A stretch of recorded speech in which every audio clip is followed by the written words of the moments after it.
dapat nating maintindihan, ang Diyos, hindi siya dumadalamhati ng intentional. Walang intensyon ng Diyos ang tao, dalamhatiin niya intentionally. Ang pagkakasakit, maaari isang palo ng Diyos. Kasi ang Diyos, pinapalo niya yung kanyang mga lingkod pagka gumagawa ng mali. Maaaring palo yun para ituwid ng Diyos. O kaya, maaari rin na ang pagkakasakit, maaaring isang bahagi ng pagsubok. Posible rin yun sa Biblia.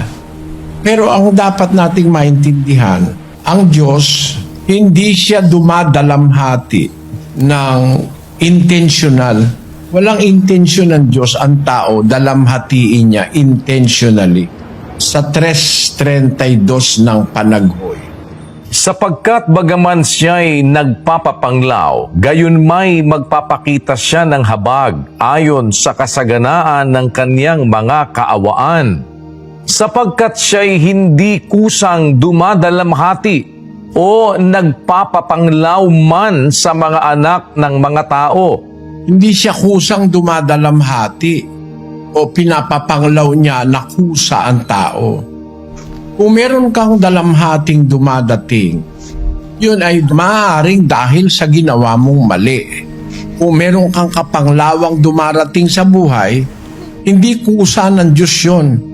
Konsekwensya yun ng iyong maling gawain. Ulitin ko yung 3:32, ang sabi ng talata, bagaman siya'y nagpapapanglaw ang Diyos nagbibigay siya ng kapanglawan sa tao. Alam niyo, yung kapanglawan sa tao, nakakapagligtas yan at nakakapagpataas yan ng immune system.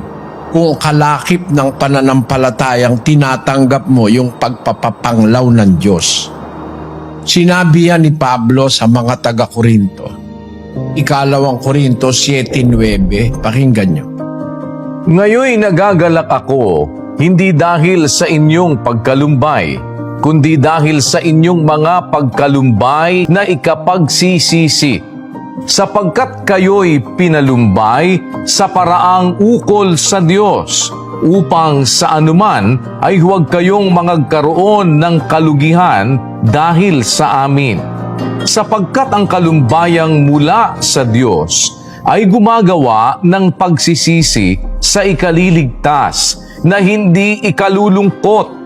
Datapwat ang kalumbayang ayon sa sanglibutan ay ikamamatay. Yung depression, yung kalumbayang ayon sa sanlibutan, ikamamatay yun. It will lead to death. Hindi lang death na physical, kundi pati spiritual death.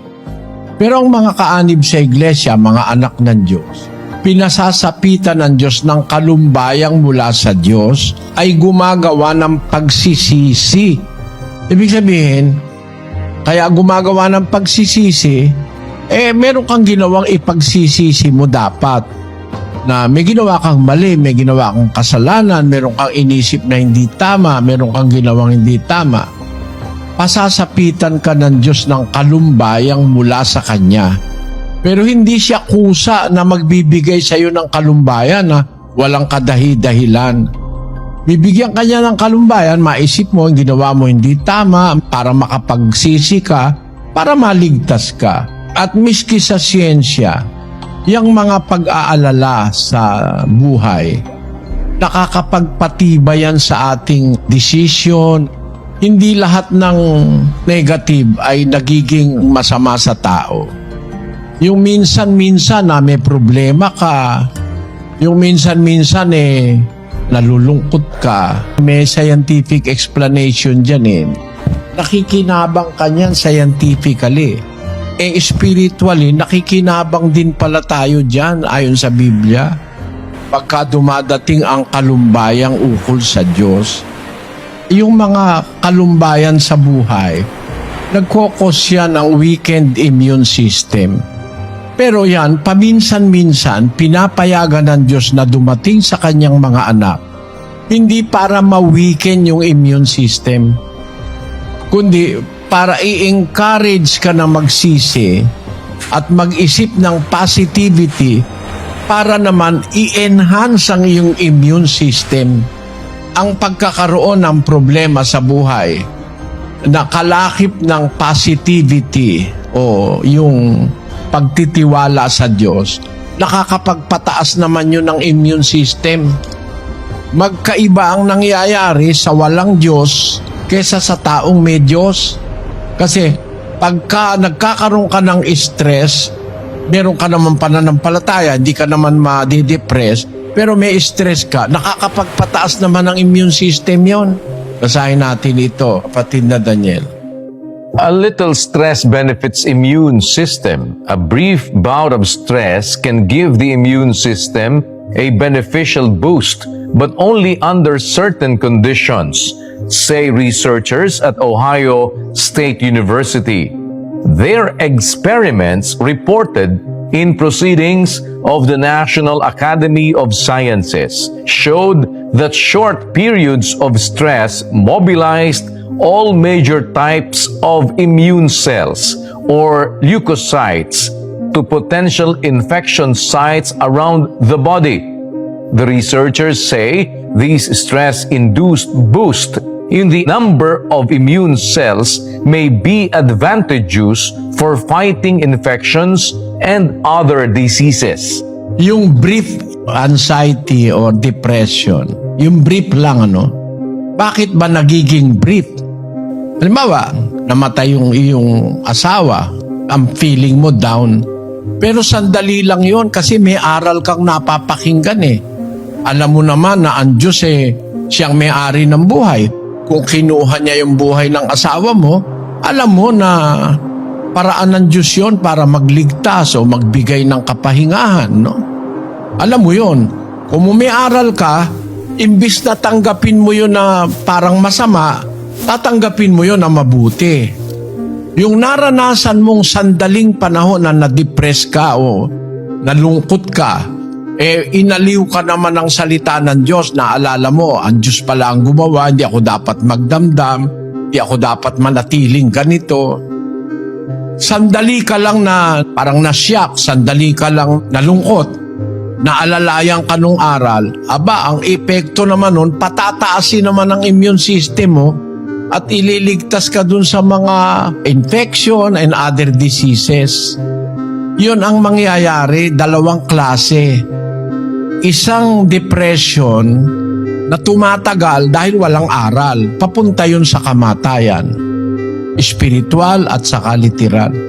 Pero yung nakatanas ka ng lungkot, matinding lungkot, sandali lang dahil may aral naman tayo laging pinag-aaralan, nakakapagpataas naman ng immune system. Tingnan mo yan, kahanga-hangang bagay na yan na natutuklasan ng siyensya, nasa Biblia na pala. Kasi palulungkutin ka lang sa sandaling panahon, hindi naman habang panahon kasi meron ka kasing maaaring naging pagkukulang mo sa asawa mo, pagkukulang mo sa anak mo, na hindi mo naharap yung anak mo, na naipagtiwala mo lahat sa katulong mo, na-realize mo ngayon gaano pala kamahal sa'yo ang iyong anak, magagawa mo yung pagkukulang mo sa iba mo pang mga anak. At saka nung marinig mo yung aral na ang Diyos naman ang kumukuha ng mahal mo sa buhay, yung asawa mo, o kung sino man, mawawala yung iyong aaliwin ka ng Espiritu ng Diyos na huwag ka nang malungkot dahil ang Diyos ang gumawa niyan, wala namang ibang makakagawa niyan. Mapuputol ngayon yung iyong stress, yung iyong depression. Yun ngayon ang magpapataas ng immune system mo. Para ma-prolong yun, ibig sabihin hindi ka nagtitiwala sa Diyos na bakit napoprolong? Dapat kung nalumbay ka man, hindi naman inaalis ng Diyos sa'yo, malumbay ka dahil nawala yung asawa mo. Pero dapat ma-realize mo later on, gawa ng Diyos yun dahil ang Diyos ang kumukuha ng buhay. So hindi mahaba yung iyong Yun ang sinabi ni Pablo sa unang Corintios 7. Ang nagsisiyak, maging tulad sa mga hindi nagsisiyak. At ang nangagagalak, maging tulad sa hindi nagagalak. Kailangan paminsan-minsan matuto kang malungkot. Kasi may magandang epekto yon. Yun namang umiiyak, huwag laging paraging umiiyak, sabi niya. Kasi Masama naman yung mananatili kang iyak ng iyak. Dapat maliwanagan ka rin, natigilan mo na yung kaiiyak mo dahil hindi naman mababalik na yung asawa mo kung umiyak ka ng umiyak. Mapuputol ngayon yung pag-iyak mo. Tataas ngayon ang immune system mo. Kaya tama sabi ng Biblia eh, ang kalumbayang mula sa Diyos ay nagdudulot ng pagsisisi sa ikaliligtas at hindi sa ikalulungkot. Kasi kaya ka nakaranas ng kalumbayang mula sa Diyos, maring may kasalanan ka. Pwede bang yung sakit? Pwede ba rin dahil yun parang pagsubok? Pwede rin yun, pero pwede rin yun na yun palo dahil may ginagawang mali ang isang tao. Kaya ka pinapalo para palumbayin ka. Palumbayin na magbibigay sa iyo ng pagsisisi para maligtas ka. Ultimately, makinabang ang kaluluwa mo.